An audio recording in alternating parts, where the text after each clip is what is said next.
Cinema industry నిజంగా ఎవరి చేతిలో లేదా? నిజంగా మంచి ఎవరి చేతిలో ఆడే పరిస్థితి ఉందా కాదా? లిటిల్ హార్ట్స్ ఎంతలో తీశారు సార్? లిటిల్ హార్ట్స్ సినిమా 2 కోట్లు తీశాడు రాజు వీడ్స్ రాంబాయ్. చింపి చాటేసిన సినిమా.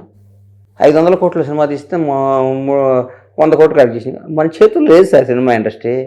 ఎవరు నా చేతుల్లో ఉందనుకున్న ఫీల్ అయిన ఎవడైనా ఆడు పప్పులో కాలేసినట్టే. నాకు తెలిసి ఆ మాట ఎవడో అనుకోడు, జనం అనుకుంటారు.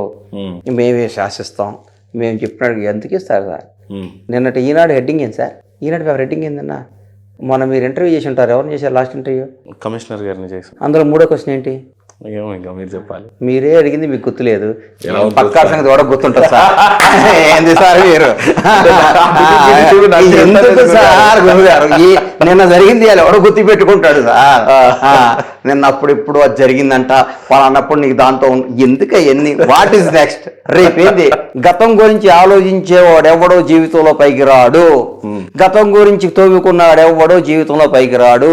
రేపేంటి? రేపు ఎలా వెళ్ళాలి? రేపు ఏం చేయాలి? మన క్యారెక్టర్ ఏంటి? మనం ఎట్లా పైకి రావాలి? మనం ఏం సాధించాలని తపనున్నాడే ఈ జీవితంలో పైకి వస్తాడు.